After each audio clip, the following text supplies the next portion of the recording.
What's up, YouTube? Welcome back to the channel. In this video, we're working on a 2011 Chevy HHR. We're replacing the wheel bearing, and for this job, you really don't need as many tools as you might think. You're going to need a 15mm socket, either short or long. It depends. Sometimes you might need a long one, sometimes you might need a short one, but you need a 15mm socket, a ratchet, you need a 30mm axle nut socket. I like to use a 3-inch extension here. You're going to need a big hammer. You're obviously going to need your wheel bearing, and it's optional but highly recommended that you use a torque wrench to torque the wheels. Now, as you can see, I already have the wheel off on this side. We're only replacing the left front wheel bearing.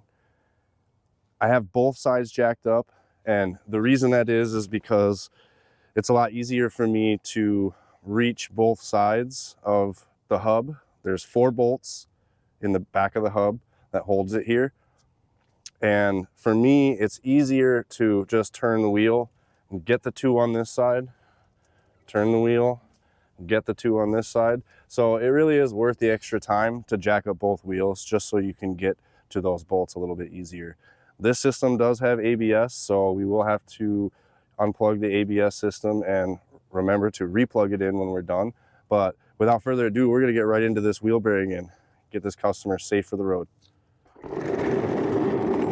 All right, now that I got my tools laid out, I did actually switch over to my longer ratchet here. Sometimes these bolts can be pretty tight and a pain in the butt, so I have this one here just in case I need it. I'll probably just use this one, to be honest. So first step we have to do here is remove this caliper. It's 2 15mm bolts. Now, there are some 13mm bolts here for this caliper, but we don't need to take the caliper off of the caliper bracket. It's actually faster just to take the caliper and bracket off at the same time. So what I like to do here is just come in here and crack these 15s loose.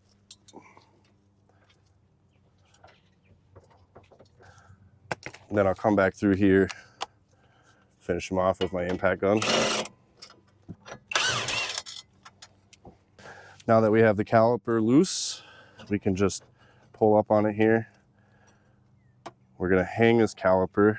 I like to hang them by the spring up here, just so it's supported and not hanging from the brake hose there. Now, this part can be a little tricky, but you're gonna have to hit this rotor pretty hard to get it off of here. Typically, you don't want to hit anywhere on this surface here because this is where your brake pads are, where they ride on the rotor and stop your vehicle. You don't want to damage this area. So one thing you can do is hit the hat of the rotor here, and if it's not on there too tight and you're accurate and you don't damage your studs here, you can knock it off there pretty quick. Otherwise, sometimes with really stuck ones, I like to go through here with an air hammer, but that is an optional tool. You don't normally have to have that.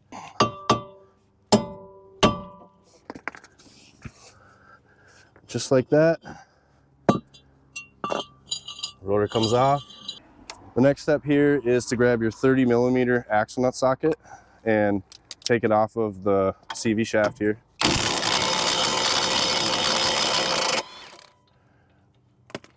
These things are on there very tight, so you'll probably need an impact gun to do that. Now we come back over here with our 15mm again.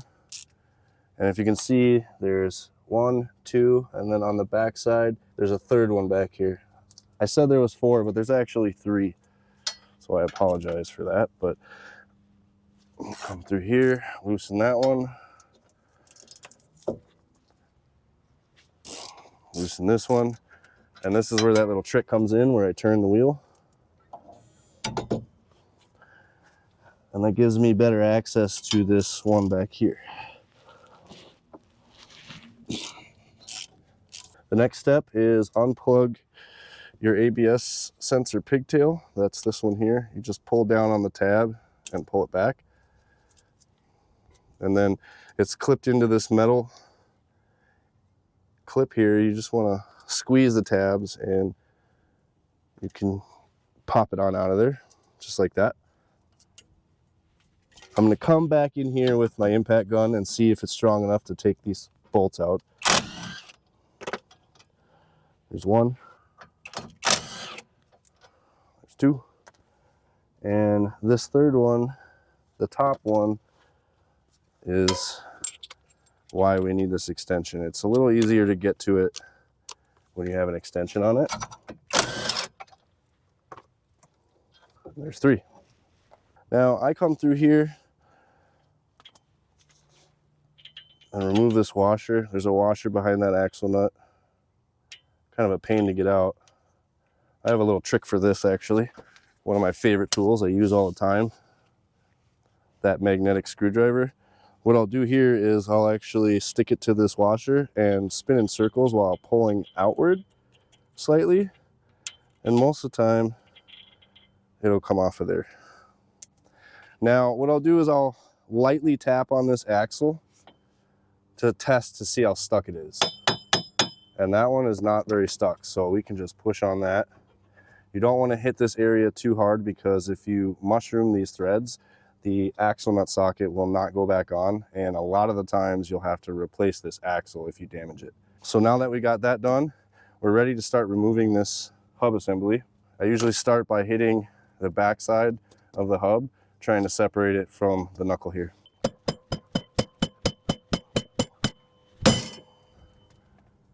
These things can be quite stuck, but as you can see, we're starting to get some movement here on this heat shield or backing plate, and that's a sign that it's starting to come out.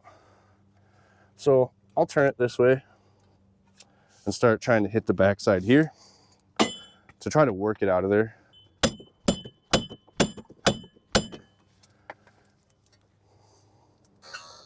As you can see, we're starting to get good separation here. Turn it back this way, hit this side.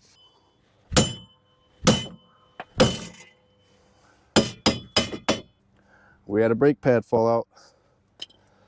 So now what I'll do is I'll push in on the CV shaft and pull out on the hub assembly. Now on this one, it came out in 2 pieces. This is for your ABS. This is a tone ring, and the ABS sensor is still stuck in here. So with this situation, what you'll want to do is come back here with a pry bar and tap it out of there. I'll show you what that looks like. So we'll come back here and tap right here.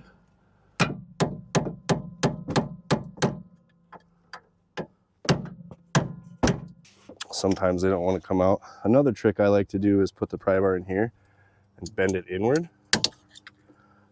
That can sometimes loosen it up. I'll just break this wire off.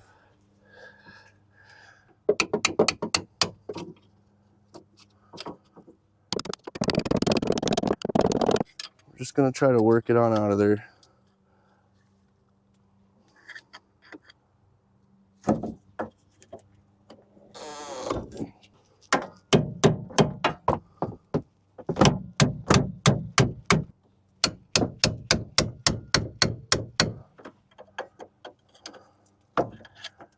And there it is. That's what that piece looks like. It goes on back side of the bearing here. It's usually 1 piece. You'll see on the new one. One thing to note is when you take this backing plate off, you want to remember which way it's facing.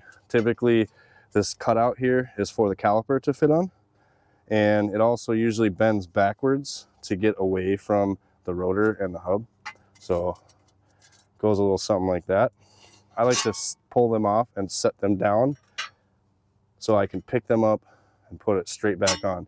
If you set it down like this, you may come back around and put it on like this if it fits, and then the rotor will actually hit the backing plate when you try to put everything back together. Just remember how that came off and what direction it was facing. Another thing you want to note is the direction of this ABS wire here.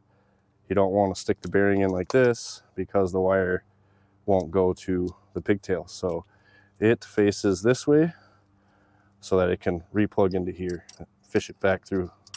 So what I like to do is put the bearing on the backing plate, and then hold it on here.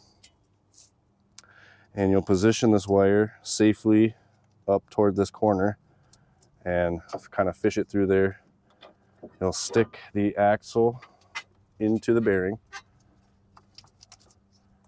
There's teeth on it, so you'll kind of feel it want to fall in. You might have to spin it, but it wants to start to come in. Sometimes you may have to clean up the corrosion back there so that it goes in smooth. That might be a situation here where we do that. I'm gonna go ahead and pull it back out and clean it up. If you do have to pull it back out, be careful not to damage that ABS wire. So what I'll do is I'll push this axle back in as far as I can with my thumb and come back here and remove this wire, being sure not to stretch it or damage it. So there's a lot of corrosion in here. And what I like to do is just come in here and try to clean it up.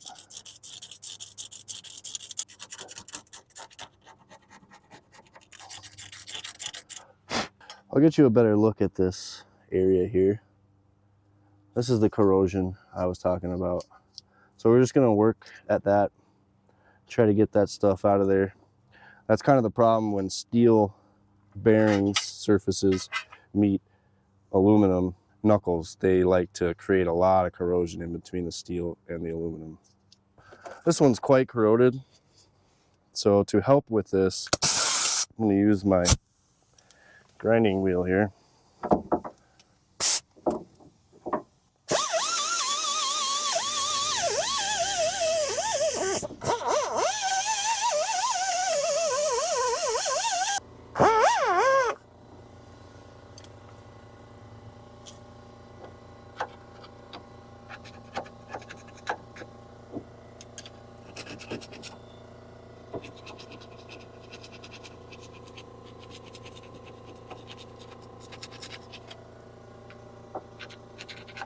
Another thing you can do to help with this is grab a little ceramic lubricant and just lubricate this area.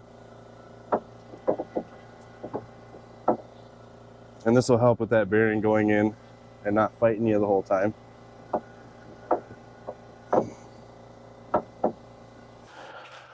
Now we're going to try this again. Same process. Fish the wire through.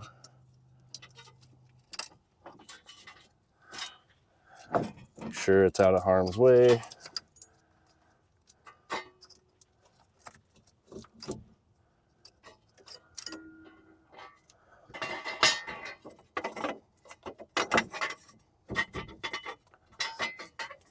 Now once it's in there partially, I like to come through with these bolts and make sure that it's lined up.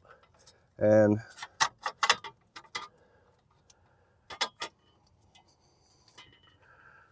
they're pretty close.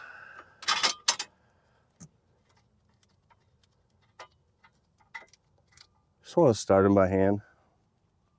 Just make sure you get a couple threads in there to begin with.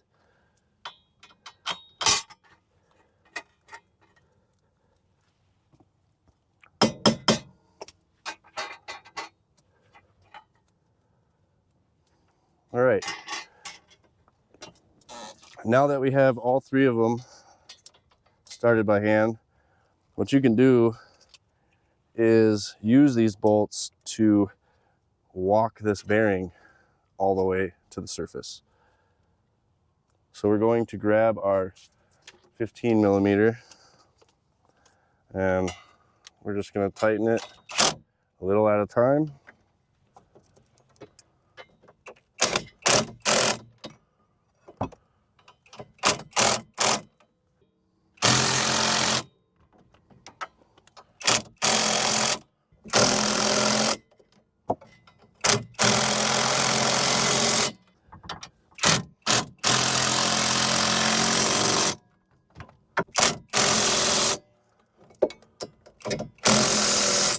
Now we're going to come back through with our ratchet and hand tighten these.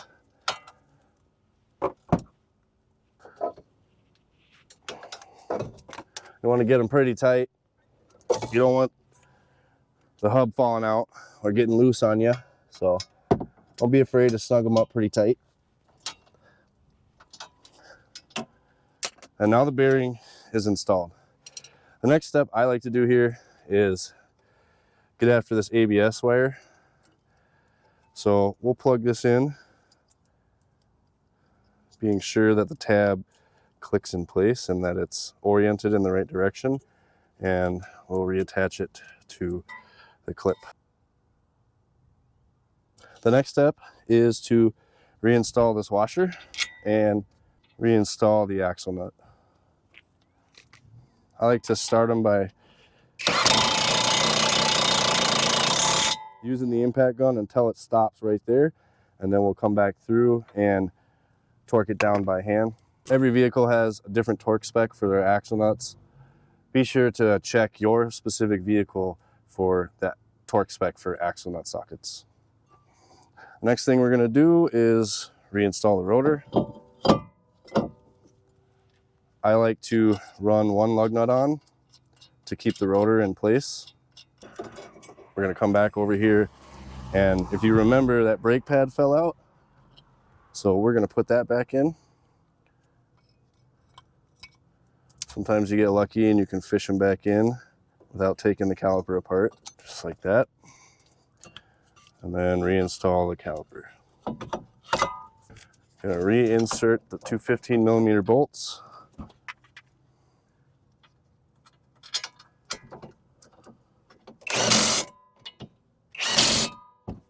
We'll come back by and make sure they're tight by hand.